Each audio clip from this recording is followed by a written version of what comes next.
இனிமே கண்ணை மூடிட்டு கடலை எண்ணெய் வாங்கலாம்.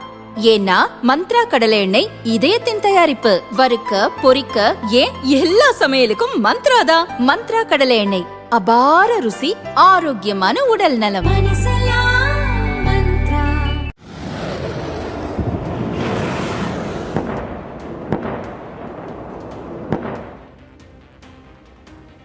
ஈரான் உச்ச தலைவராக இருந்த அயத்துல்லா அலி கமேனியை இஸ்ரேலும் அமெரிக்காவும் சேர்ந்து குண்டு வீசிக் கொண்டதுதான் இப்போது மொத்த உலகத்தையும் அதிர வைத்திருக்கிறது. இது எப்படி சாத்தியம்? கொஞ்சம் கற்பனை செய்து பாருங்கள். கமேனி ஈரான் அதிகாரத்தின் உச்சியில் இருந்தவர். கொஞ்ச நஞ்சமல்ல, 36 ஆண்டுகள் ஈரான் நாட்டின் மொத்த பவரையும் தனது கைகளில் வைத்திருந்தவர். இவர் வைப்பதுதான் சட்டம், இவர் சொல்வதுதான் சாசனம். அமெரிக்காவை தாக்குங்கள் என்றால் உடனே ராணுவம் அதை செய்யும். இஸ்ரேல் மீது குண்டு போடுங்கள் என்றால் உடனே வீசுவார்கள். நாட்டின் சர்வ வல்லமையும் படைத்தவர். அதனால்தான் உச்ச தலைவர் என்ற பெயர். அவ்வளவு பெரிய தலைவரை கண்ணிமைக்கும் நேரத்தில் இஸ்ரேலும் அமெரிக்காவும் காலி செய்துவிட்டன. இது எப்படி சாத்தியமாக இருக்கும்? ஒரு நாட்டின் மொத்த பவரையும் கையில் வைத்திருக்கும் நபர் எவ்வளவு பாதுகாப்புக்கு நடுவில் வசிப்பார்? சுற்றியிருக்கும் இந்த முஸ்லிம் நாடுகளுடனும் ஈரானுக்கு பெரிய நட்புறவு கிடையாது. இந்த தலையை எடுக்க அமெரிக்காவும் இஸ்ரேலும் வளையம் போடுகின்றன என்பதும் கமேனிக்கு தெரியும். அப்படி என்றால் எவ்வளவு எச்சரிக்கையாக இருந்திருப்பார். அதையும் மீறி அந்த நாட்டுக்குள் புகுந்து குடும்பத்தினருடன் சேர்த்து அவரை கொன்றுவிட்டார்கள். நாட்டுக்குள் புகுந்து செல்வதென்றால் காம்பவுண்டு சுவர் ஏறி குதிக்கும் கதையல்ல. இஸ்ரேலின் டெல் அவிவ் நகரிலிருந்து ஈரானின் டெஹ்ரான் நகருக்கு நேரே ஒரு கோடு வரைந்தால் கூட அது 1500 கிலோமீட்டர் நீளத்தை தாண்டும். ஈரானை சுற்றியிருக்கும் முஸ்லிம் நாடுகளில் உள்ள அமெரிக்க படைத்தளங்களில் இருந்து டெஹ்ரானை அடைய வேண்டுமென்றாலும் பல 100 கிலோமீட்டர் தூரம் பறக்க வேண்டும். இவ்வளவு தூரம் பறந்துதான் இஸ்ரேல் மற்றும் அமெரிக்க போர் விமானங்கள் கமேனியை கச்சிதமாக வேட்டையாடி இருக்கின்றன. நொடிக்கு நொடி பரபரப்பு தெரிக்கும் இந்த ஆபரேஷன் நடந்த விதத்தை விவரித்தால் சினிமா கதைகளும் தோற்று போய்விடும். அப்படி என்ன நடந்தது, எப்படி கமேனி கொல்லப்பட்டார் என்பதை விரிவாக பார்க்கலாம். ஈரான் எந்த விதத்திலும் அணு ஆயுதம் தயாரிக்கக்கூடாது, நீண்ட தூரம் செல்லும் பாலிஸ்டிக் ஏவுகணை தயாரிக்கக்கூடாது என்பதுதான் இஸ்ரேல் மற்றும் அமெரிக்காவின் எண்ணம். ஈரானை வழிக்கு வர வைக்கத்தான் கடந்த ஆண்டு 12 நாட்கள் போரை இரு நாடுகளும் சேர்ந்து நடத்தின. ஆனால் அதில் முடிவு கிடைக்கவில்லை. இதற்கிடையே ஈரானில் உள்நாட்டு கிளர்ச்சி வெடித்தது. அரசுக்கு எதிராக மக்கள் போராடினர். இந்த சந்தர்ப்பத்தை அமெரிக்காவும் இஸ்ரேலும் கச்சிதமாக பயன்படுத்திக் கொண்டன. சவுதி, ஐக்கிய அரபு அமீரகம், ஜோர்டான், கத்தார், குவைத், பஹ்ரைன் உள்ளிட்ட நாடுகளில் தங்களுக்கு இருக்கும் படைத்தளங்களில் அவசரமாக ஆயுதங்களை குவித்தது அமெரிக்கா. ஈரான் அருகே சக்தி வாய்ந்த ஆப்ரஹாம் லிங்கன் விமானம் தாங்கி போர்க்கப்பலையும் நிலைநிறுத்தியது. இஸ்ரேலும் தங்கள் நாட்டில் போர் விமானங்களை தயார்படுத்தியது. அமெரிக்க போர் விமானங்களும் இஸ்ரேலில் வந்திறங்கின. எந்த நேரமும் ஈரானை தாக்கும் சூழலை அமெரிக்கா கொண்டு வந்தது. ஆனால் அதை நியாயப்படுத்த ஏதாவது சாக்குப்போக்கு வேண்டுமே. அதற்குத்தான் போராடும் மக்கள் மீது கை வைத்தால் அமெரிக்கா நேரடியாக களமிறங்கும் என்று ட்ரம்ப் சொன்னார். அடுத்ததாக கமேனிக்கு எதிராக அதிர்ச்சி குண்டையும் போட்டார். ஈரானில் மதகுரு தலைமையிலான ஆட்சி முடிய வேண்டும், மீண்டும் மன்னர் ஆட்சி வர வேண்டும், அப்போதுதான் அங்குள்ள மக்கள் அமைதியாக வாழ முடியும் என்றார். இதுதான் ட்ரம்ப் திட்டமும் கூட. அதாவது கமேனி அரசை கலைத்துவிட்டு ஈரானில் இருந்து தங்கள் நாட்டுக்கு தப்பி வந்த பட்டத்து இளவரசர் ரெய்சா பல்வியை ஆட்சிக்கு கொண்டு வர வேண்டும். அவர் வந்துவிட்டால் அமெரிக்காவின் தலையாட்டு பொம்மையாக இருப்பார். அமெரிக்காவுக்கும் தொந்தரவு இல்லை, தங்கள் கூட்டாளி இஸ்ரேலுக்கும் குடைச்சல் இருக்காது என்று ட்ரம்ப் கருதினார். ஒரு கட்டத்தில் ஈரான் பேச்சுவார்த்தைக்கு வர வேண்டும், இல்லை என்றால் தாக்குவோம் என்று மிரட்டல் விடுத்தார். ஈரான் பணிந்தது. அமெரிக்காவுடன் 3 கட்டமாக பேச்சுவார்த்தை நடந்தது. கடைசியாக வியாழக்கிழமைதான் பேசினார்கள். அதில் முடிவு கிடைக்கவில்லை என்றாலும் முன்னேற்றம் இருந்ததாக இரு நாட்டு அதிகாரிகளும் சொன்னார்கள். இதனால் இப்போதைக்கு ஈரான் மேல் அமெரிக்கா கை வைக்காது என்றே கமேனி அரசாங்கம் நம்பியது.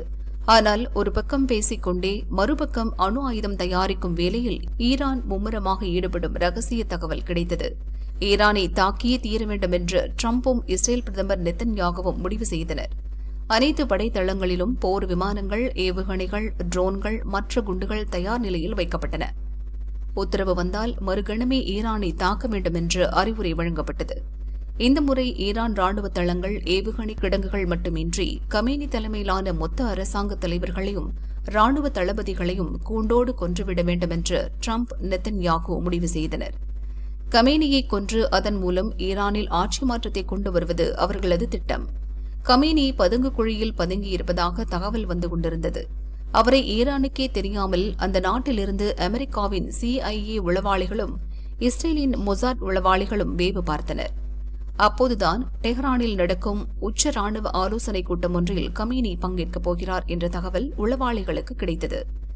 ஈரான் நேரப்படி சனிக்கிழமை மாலையில் அந்த கூட்டம் நடக்கக்கூடும் என்றும் அதில் பங்கேற்க பதுங்கு குழியை விட்டு கமேனி வெளியே வரக்கூடும் என்றும் CIA உளவாளிகள் தந்தி அனுப்பினர். சனிக்கிழமை மாலை நிச்சயம் தாக்குதல் நடத்த வேண்டியிருக்கும் என்று அனைத்து படைகளும் உஷார்படுத்தப்பட்டன. எல்லாம் ரகசியமாக நடந்தது. ஆனால் யாரும் எதிர்பாராத விதமாக சனிக்கிழமை காலையிலேயே ஈரான் தலைநகர் டெஹ்ரானில் உயர்மட்ட ராணுவ ஆலோசனைக் கூட்டம் கூடியது. இதை இஸ்ரேலின் மொசாட் மோப்பம் பிடித்துவிட்டது. டெஹ்ரானில் உள்ள உச்சத்தலைவர் மாளிகை வளாகத்தில்தான் கூட்டம் கூடியது. உச்சத்தலைவர் மாளிகையில் கமேனி வீடு, அலுவலகம், மீட்டிங் நடத்தும் அறைகள் மட்டுமின்றி ஈரான் அதிபரின் வீடு மற்றும் ராணுவ தளபதிகளின் வீடு, அலுவலகம் போன்றவையும் இருக்கின்றன.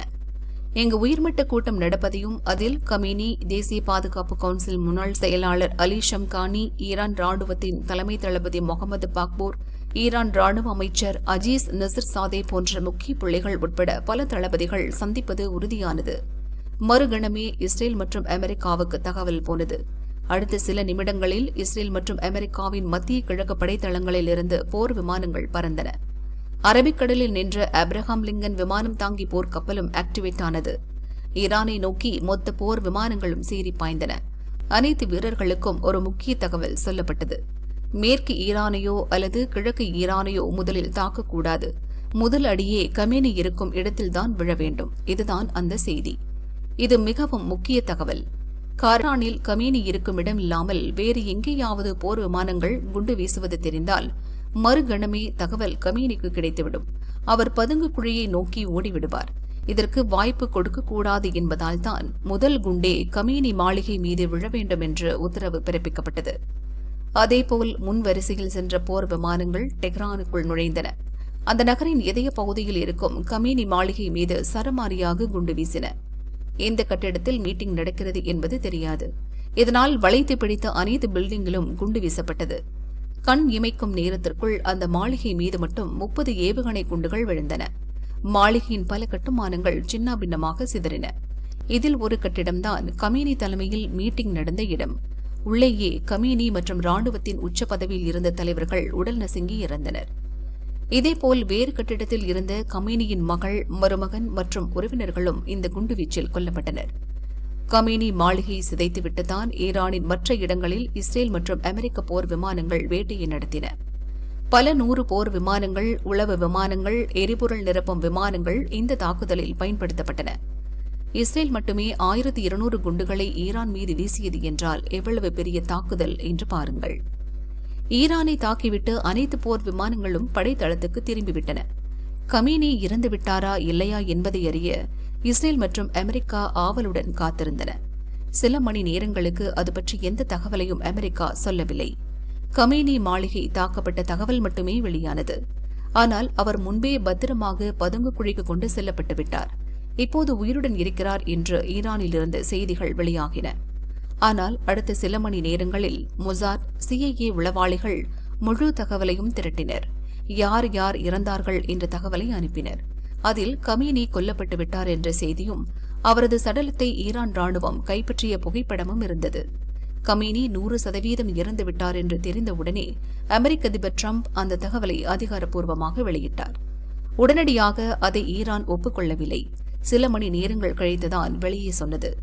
கமேனியை கொன்றுவிட்டார்கள், இதற்கு பழி தீர்த்தே ஆவோம், இதுவரை அமெரிக்கா பார்க்காத தாக்குதலை இனி நடத்துவோம் என்று ஈரான் ராணுவம் சூளுரைத்தது. அந்த வேகத்தில்தான் இஸ்ரேலையும் அமெரிக்க படைத்தளங்கள் இருக்கும் 8 முஸ்லிம் நாடுகளையும் ஈரான் கடுமையாக தாக்க ஆரம்பித்தது. கமேனி என்ற 36 ஆண்டு கால சாம்ராஜ்யம் சரிந்துவிட்டது. அவரிடத்தில் ஈரான் பட்டத்து இளவரசரை கொண்டு வருவதுதான் ட்ரம்ப் திட்டம். அது நடக்குமா என்பதை பொறுத்திருந்து பார்ப்போம்.